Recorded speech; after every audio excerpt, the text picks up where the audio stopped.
नमस्कार, आप देख रहे हैं दर्श न्यूज। मैं हूं आपके साथ रितेश शर्मा। बिहार में राज्यकर्मी का दर्जा पाने के लिए बिहार सरकार ने एक शर्त रखी थी कि जितने भी नियोजित शिक्षक हैं उन्हें सक्षमता परीक्षा देना होगा और पास करना होगा, तभी जाकर के उनकी पोस्टिंग भी होगी, ट्रांसफ़र भी होगी और साथ ही साथ जो है उन्हें राज्यकर्मी का दर्जा दिया जाएगा।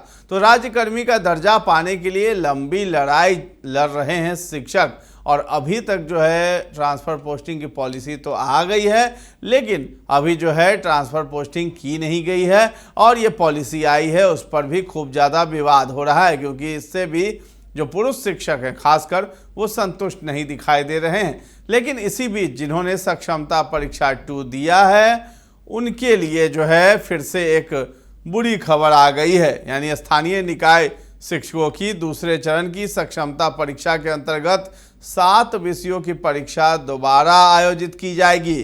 बिहार विद्यालय परीक्षा समिति ने प्रश्न पत्रों में विसंगति यानी गलतियां होने के कारण ये फैसला लिया है। तो ये बड़ी खबर है, ये बहुत बड़ी गड़बड़ियां पाई गई हैं जिसको सरकार ने भी माना है, विभाग ने भी माना है और प्रश्न पत्र में इन गड़बड़ियों में सुधार करने के लिए जो है फिर से कुछ प्रश्न पत्रों के साथ जो है परीक्षा ली जाएगी। और बिहार विद्यालय परीक्षा समिति ने बुधवार को ये बता दिया है कि जिन विषयों की परीक्षा दोबारा ली जाएगी उसमें कक्षा 9वीं 10वीं के 5 विषय संगीत, हिंदी, गृह विज्ञान, नृत्य और फारसी शामिल है। वहीं कक्षा 11वीं 12वीं के गृह विज्ञान और इतिहास विषय शामिल है। बोर्ड ने कहा है कि प्रश्न पत्रों में कुछ विसंगति पाई गई जिस कारण इनकी परीक्षा रद्द कर दी गई है। अब इन विषयों की परीक्षा 13 नवंबर को दोबारा आयोजित की जाएगी। इसके लिए फिर से परीक्षा केंद्र निर्धारित किए जाएंगे। बोर्ड ने कहा है कि दोबारा होने वाली परीक्षा में शामिल होने वाले अभ्यर्थियों के लिए नए सिरे से प्रवेश पत्र जारी किया जाएगा। इस संबंध में जल्द ही अभ्यर्थियों को जानकारी दी जाएगी।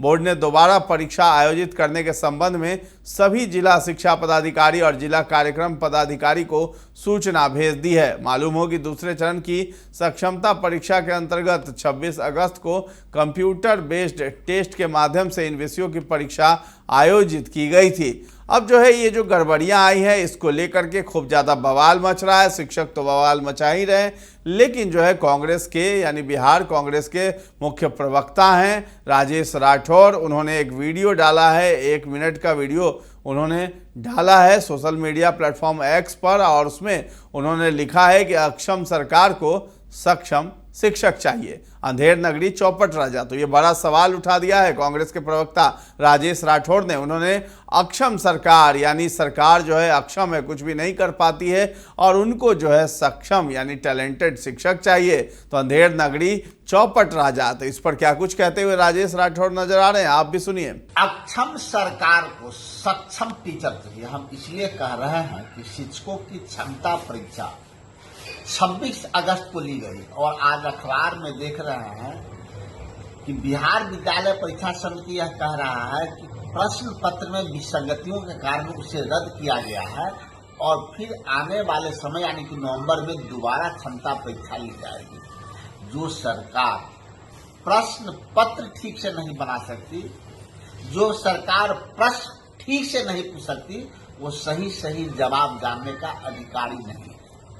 हम इसीलिए कहते हैं कि अंधेर नगरी और चौपट राजा ये दोबारा परीक्षा ली जाएगी। यह खर्चा किसके माथे पे जाएगा? दोबारा अभ्यर्थी परेशान होंगे, इसकी जिम्मेदारी कौन लेगी? और लूट का छूट नीतीश की सरकार में है।